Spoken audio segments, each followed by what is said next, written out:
السلام علیکم ورحمۃ اللہ وبرکاتہ۔ الحمد للہ رب العالمین والعاقبۃ للمتقین والصلاة والسلام علی سید الانبیاء والمرسلین اما بعد فاعوذ باللہ من الشیطان الرجیم بسم اللہ الرحمن الرحیم ان اللہ وملائکتہ یصلون علی النبی یا ایہا الذین آمنوا صلوا علیہ وسلموا تسلیما۔ اللهم صل على سيدنا ومولانا محمد معدن الجود والكرم وآله وبارك وسلم صلاة وسلاما عليك يا سيدي يا رسول الله صلى الله عليه وسلم۔ عزیزان گرامی، مختصر سے خطبے کے بعد اس سے قبل کہ کچھ گزارشات عرض کروں، اللہ سبحانہ و تعالی سے دعا ہے کہ اپنے حبیب لبیب رؤوف الرحیم صلی اللہ علیہ وسلم کے صدقے و طفیل مجھے حق کہنے کی توفیق عطا فرمائے اور ہم سب کو حق سننے کی، سمجھنے کی، قبول کرنے کی اور اس پر عمل کرنے کی توفیق عطا فرمائے۔ انہیں جانا، انہیں مانا، نہ رکھا غیر سے کام، للہ الحمد میں دنیا سے مسلمان گیا۔ عزیزان گرامی، اگر ہم امام اہل سنت اعلی حضرت عظیم البرکت مجدد دین و ملت امام شاہ احمد رضا خان رضی اللہ تعالی عنہ کی زندگی کا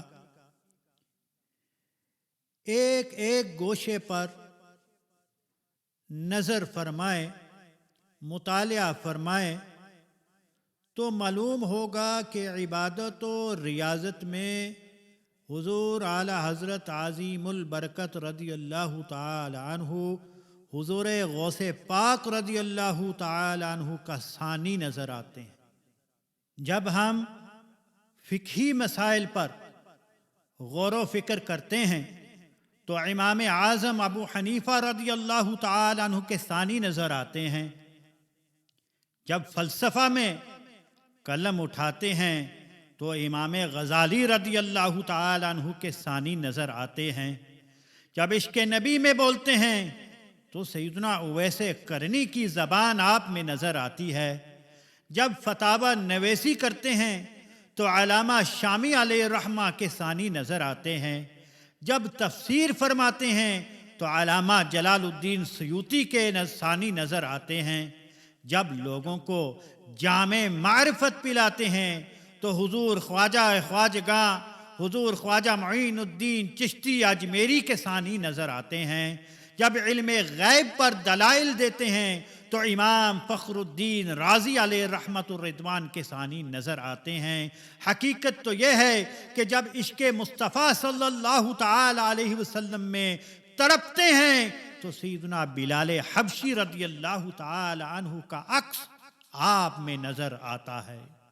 عزیزان گرامی، ہمارے امام اعلی حضرت عظیم البرکت رضی اللہ تعالی عنہ ہر فن کے امام ہیں۔ اعلی حضرت عظیم البرکت رضی اللہ تعالی عنہ ہر فن کا امام نظر آتے ہیں۔ آپ نے فن شاعری پر بھی طبع آزمائی کی اور آپ فن شاعر کے بھی امام نظر آتے ہیں۔ آپ کا کلام ہر چیز سے پاک ہے۔ آپ کی شاعری قرآن و حدیث کا ترجمان ہے۔ آپ کے ہر شعر میں عشق رسول کی خوشبو پھیلتی ہے۔ آپ کے اشعار میں قرآن و حدیث کے الفاظ بدرجہ اتم موجود ہیں۔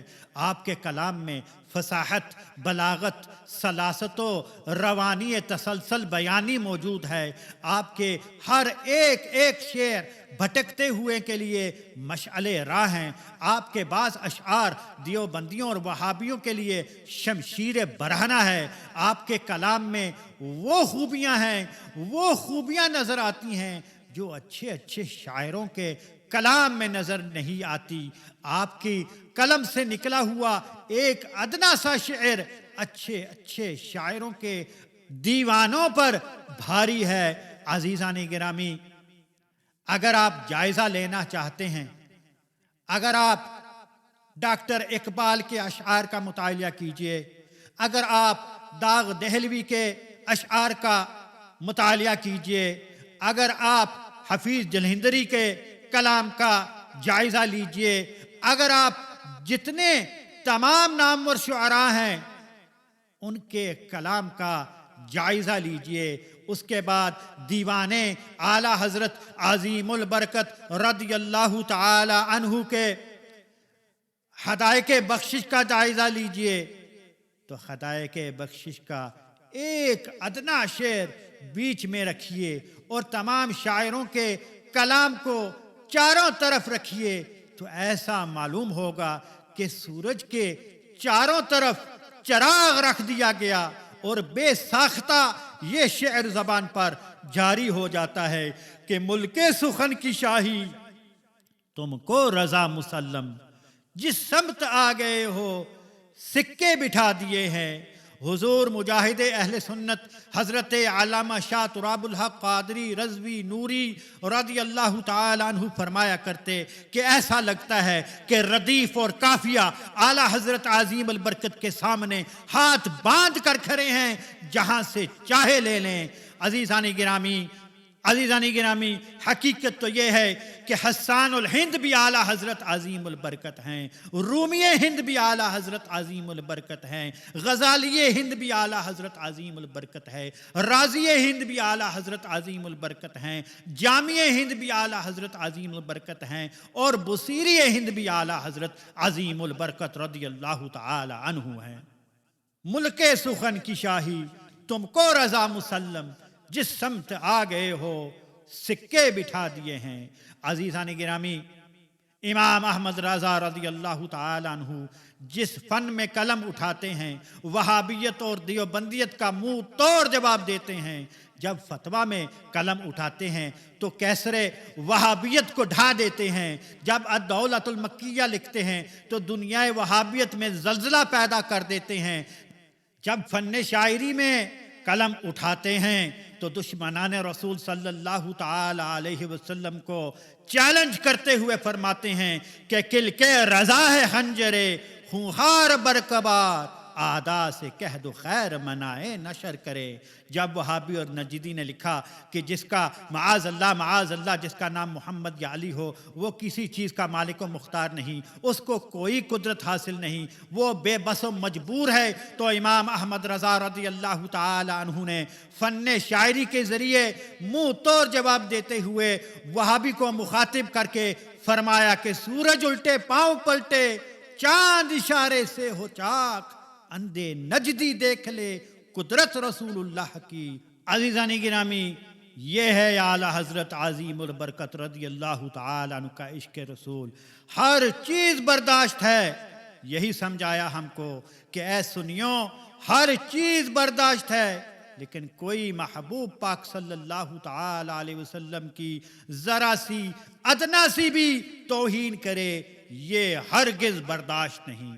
اللہ سبحانہ و تعالی ہم سب کو حضور اعلیٰ حضرت عظیم و برکت کے فیض سے مال و مال فرمائے، ہم سب کو حضور اعلیٰ حضرت عظیم و برکت رضی اللہ تعالی عنہ کے ساتھ محبت عطا فرمائے، اور حضور اعلیٰ حضرت عظیم و برکت کے صدقے و طفیل محبوب پاک صلی اللہ تعالی علیہ وسلم کی خوب عشق و محبت عطا فرمائے، ہم سب کا خاتمہ بالایمان فرمائے، اور کل قیامت کے دن ہم سب کو حضور اعلیٰ حضرت عظیم و برکت کے غلاموں میں اٹھائے۔ کیوں رضا آج گلی سنی ہے، اٹھ میرے دھوم مچانے والے، وما علینا الا البلاغ المبین۔